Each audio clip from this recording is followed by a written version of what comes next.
Czech Republic.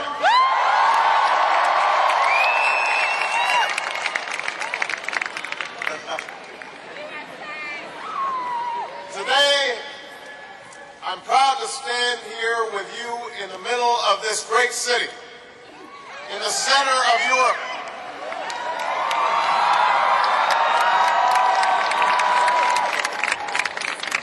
And to paraphrase one of my predecessors, I am also proud to be the man who brought Michelle Obama to Prague.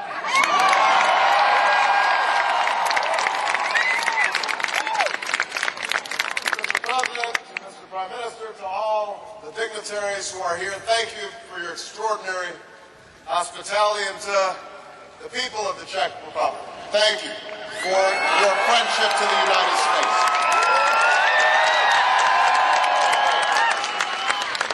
I've learned over many years to appreciate the good company and the good humor of the Czech people in my hometown of Chicago.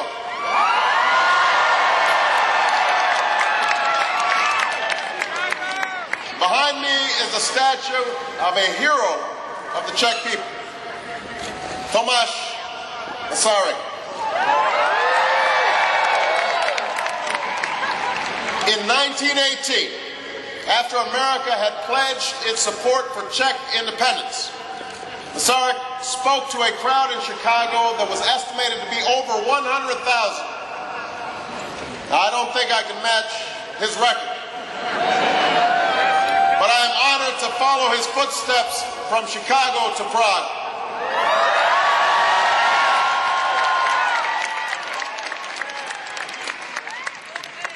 For over 1,000 years, Prague has set itself apart from any other city in any other place. You've known war and peace. You've seen empires rise and fall. You've led revolutions in the arts and science, in politics and in poetry. Through it all, the people of Prague have insisted on pursuing their own path and defining their own destiny. And this city, this golden city, which is both ancient and youthful, stands as a living monument to your unconquerable spirit. When I was born, the world was divided, and our nations were faced with very different circumstances. Few people would have predicted that someone like me would one day become the President of the United States.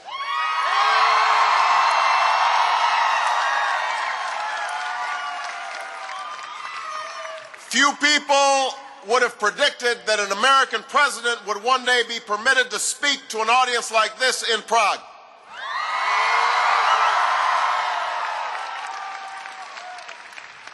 Few would have imagined that the Czech Republic would become a free nation, a member of NATO, a leader of a united Europe.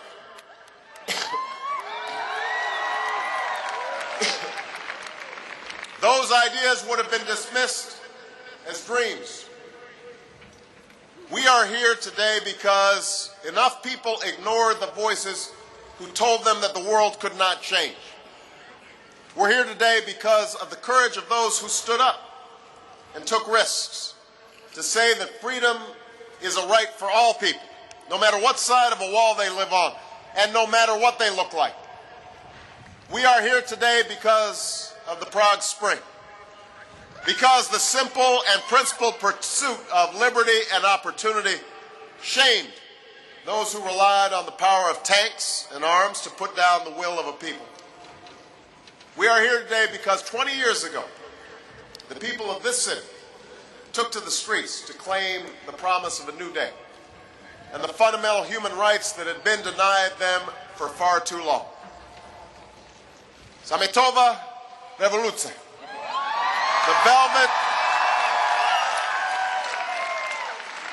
The Velvet Revolution taught us many things. It showed us that peaceful protests could shake the foundations of an empire and expose the emptiness of an ideology. It showed us that small countries can play a pivotal role in world events, and that young people can lead the way in overcoming old conflicts.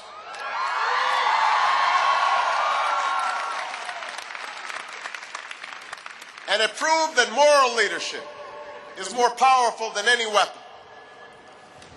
That's why I am speaking to you in the center of a Europe that is peaceful, united, and free. Because ordinary people believed that divisions could be bridged, even when their leaders did not. They believed that walls could come down, that peace could prevail. We are here today because Americans and Czechs believed against all odds that today could be possible.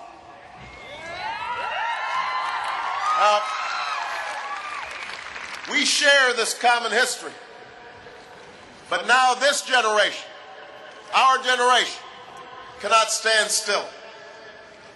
We too have a choice to make. As the world has become less divided, it has become more interconnected. And we've seen events move faster than our ability to control them.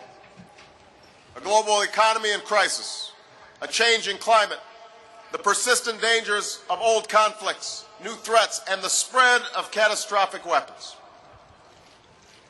None of these challenges can be solved quickly or easily.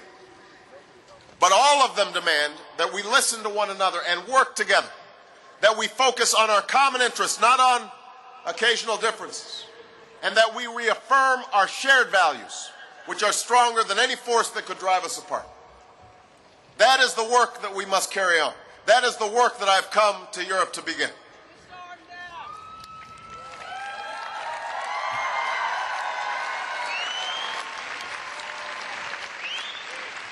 To renew our prosperity, we need action coordinated across borders. That means investments to create new jobs. That means resisting the walls of protectionism that stand in the way of growth. That means a change in our financial system with new rules to prevent abuse and future crisis.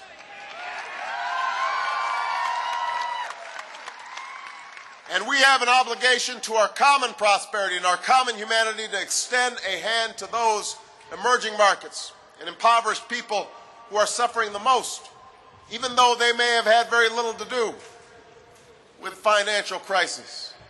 Which is why we set aside over $1 trillion for the International Monetary Fund earlier this week to make sure that everybody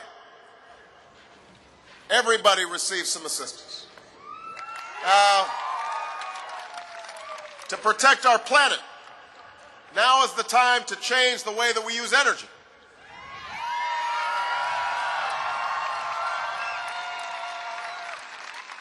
Together we must confront climate change by ending the world's dependence on fossil fuels. By tapping the power of new sources of energy like the wind and sun, and calling upon all nations to do their part. And I pledge to you that in this global effort, the United States is now ready to lead.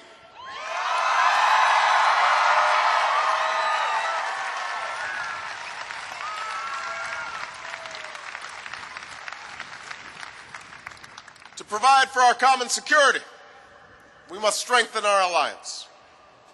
You know, NATO was founded 60 years ago, after communism took over Czechoslovakia. That was when the free world learned too late that it could not afford division. So we came together to forge the strongest alliance that the world has ever known.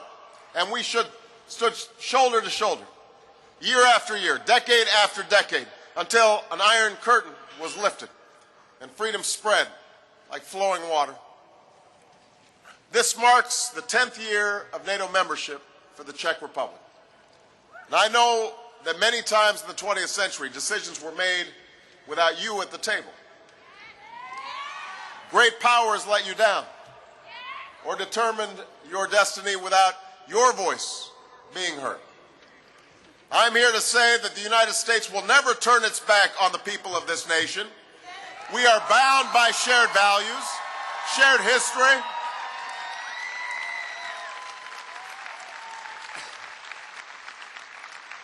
we are bound by shared values and shared history and the enduring promise of our alliance. NATO's Article 5 states it clearly, an attack on one is an attack on all. That is a promise for our time and for all time. The people of the Czech Republic kept that promise after America was attacked. Thousands were killed on our soil, and NATO responded. NATO's mission in Afghanistan is fundamental to the safety of people on both sides of the Atlantic. We are targeting the same al-Qaeda terrorists who have struck from New York to London and helping the Afghan people take responsibility for their future.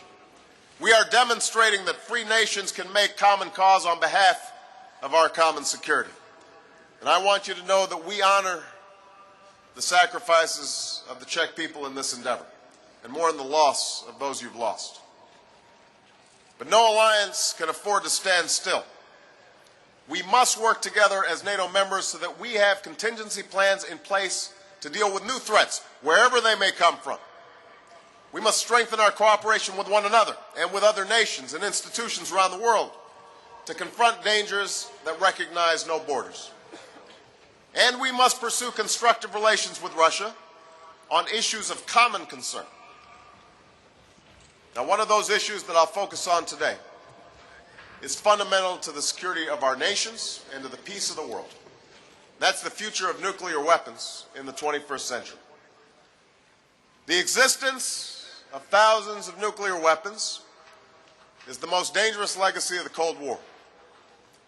No nuclear war was fought between the United States and the Soviet Union, but generations lived with the knowledge that their world could be erased in a single flash of light. Cities like Prague, that existed for centuries, that embodied the beauty and the talent of so much of humanity, would have ceased to exist. Today, the Cold War has disappeared, but thousands of those weapons have not.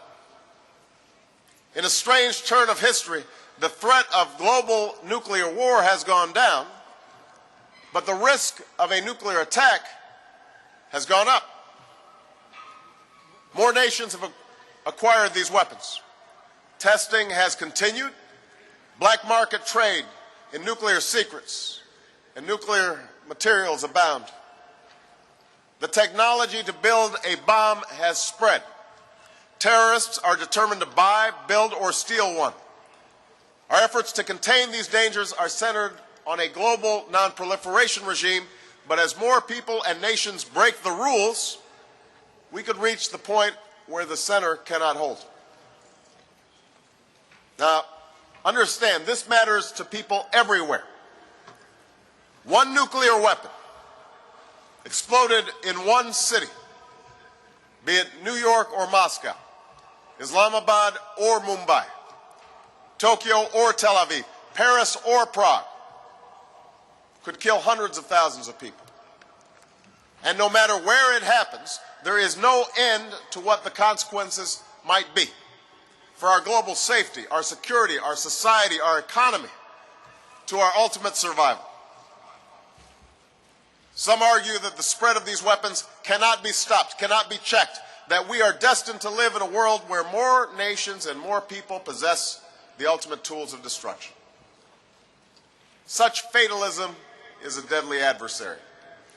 For if we believe that the spread of nuclear weapons is inevitable, then in some way we are admitting to ourselves that the use of nuclear weapons is inevitable.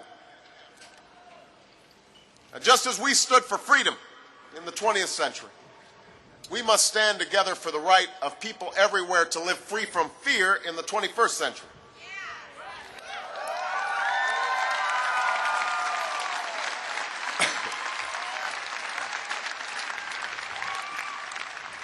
And as nuclear power, as the only nuclear power to have used a nuclear weapon, the United States has a moral responsibility to act. We cannot succeed in this endeavor alone, but we can lead it. We can start it. So today, I state clearly and with conviction America's commitment to seek the peace and security of a world without nuclear weapons.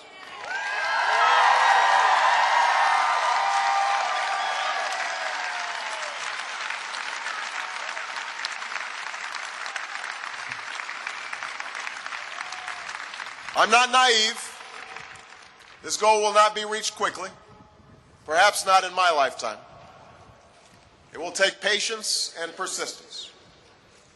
But now we, too, must ignore the voices who tell us that the world cannot change. We have to insist, yes, we can.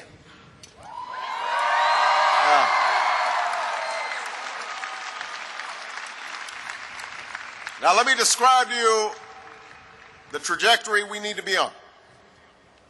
First, the United States will take concrete steps towards a world without nuclear weapons. To put an end to Cold War thinking, we will reduce the role of nuclear weapons in our national security strategy and urge others to do the same. Make no mistake, as long as these weapons exist, the United States will maintain a safe, secure, and effective arsenal to deter any adversary and guarantee that defense to our allies, including the Czech Republic.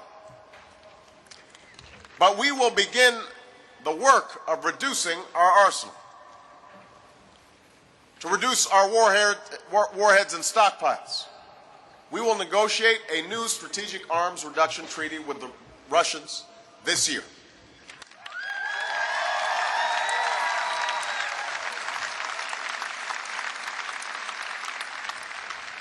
President Medvedev and I began this process in London and will seek a new agreement by the end of this year that is legally binding and sufficiently bold. And this will set the stage for further cuts, and we will seek to include all nuclear weapon states in this endeavor. To achieve a global ban on nuclear testing, my administration will immediately and aggressively pursue U.S. ratification of the Comprehensive Test Ban Treaty.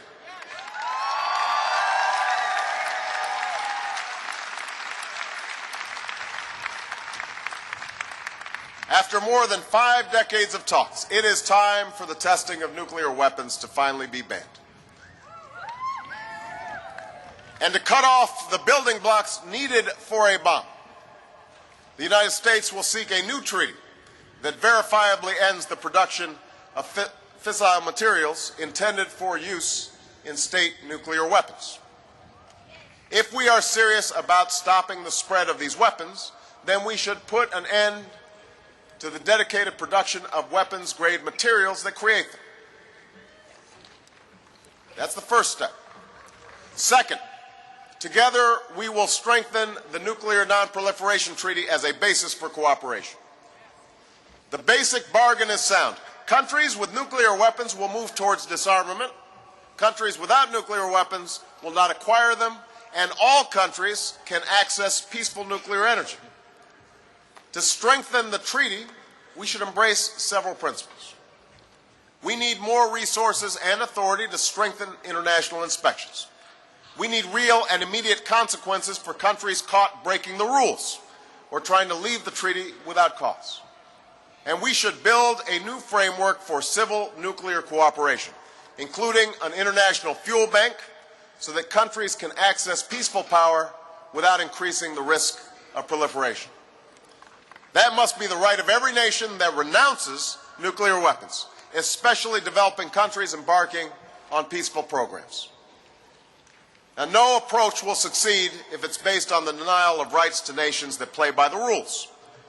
We must harness the power of nuclear energy on behalf of our efforts to combat climate change and to advance peace and opportunity for all people. But we go forward with no illusions. Some countries will break the rules. That's why we need a structure in place that ensures when any nation does, they will face consequences. Just this morning, we were reminded again of why we need a new and more rigorous approach to address this threat.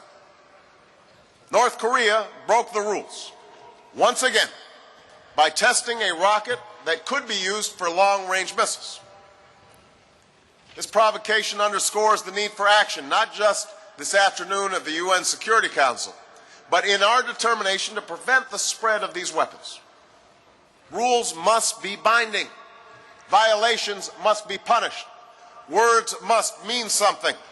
The world must stand together to prevent the spread of these weapons. Now's the time for a strong international response.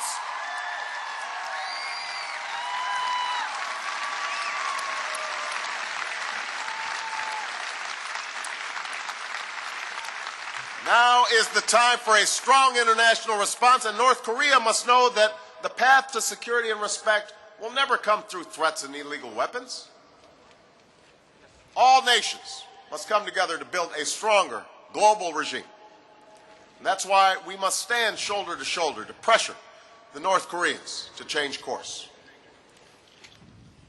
Iran has yet to build a nuclear weapon.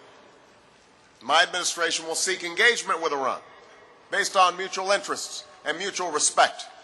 We believe in dialogue.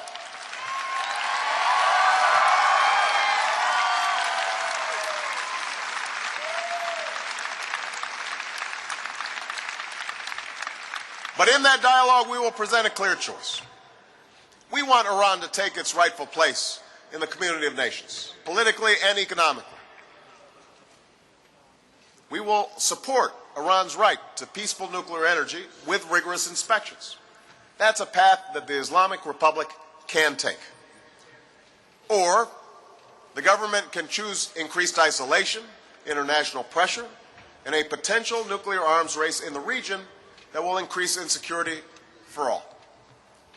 So let me be clear. Iran's nuclear and ballistic missile activity poses a real threat, not just to the United States, but to Iran's neighbors and our allies. The Czech Republic and Poland have been courageous in agreeing to host a defense against these missiles. As long as the threat from Iran persists, we will go forward with a missile defense system that is cost-effective and proven.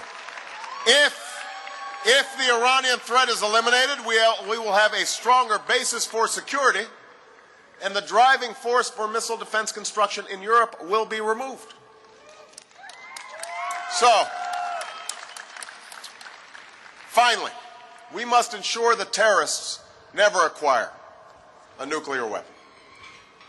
This is the most immediate and extreme threat to global security. One terrorist with one nuclear weapon could unleash massive destruction. Al-Qaeda has said it seeks a bomb and that it would have no problem with using it. And we know that there is unsecured nuclear material across the globe. To protect our people, we must act with a sense of purpose without delay. So today I am announcing a new international effort to secure all vulnerable nuclear material around the world within 4 years. We will set new standards, expand our cooperation with Russia, pursue new partnerships to lock down these sensitive materials. We must also build on our efforts to break up black markets, detect and intercept materials in transit, and use financial tools to disrupt this dangerous trade. Because this threat will be lasting, we should come together to turn efforts such as the Proliferation Security Initiative and the Global Initiative to Combat Nuclear Terrorism into durable international institutions. And we should start by having a global summit on nuclear security that the United States will host within the next year. Now, I know that there are some who will question whether we can act on such a broad agenda. There are those who doubt whether true international cooperation is possible, given the inevitable differences among nations. And there are those who hear talk of a world without nuclear weapons and doubt whether it's worth setting a goal that seems impossible to achieve. But make no mistake, we know where that road leads. When nations and peoples allow themselves to be defined by their differences, the gulf between them widens. When we fail to pursue peace, then it stays forever beyond our grasp. We know the path when we choose fear over hope. To denounce or shrug off a call for cooperation is an easy but also a cowardly thing to do. That's how wars begin. That's where human progress ends. There is violence and injustice in our world that must be confronted. We must confront it not by splitting apart, but by standing together as free nations, as free people. I know that a call to arms can stir the souls of men and women more than a call to lay them down. But that is why the voices for peace and progress must be raised together.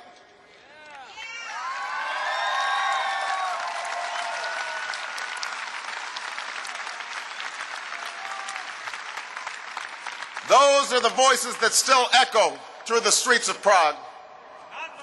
Those are the ghosts of 1968. Those were the joyful sounds of the Velvet Revolution.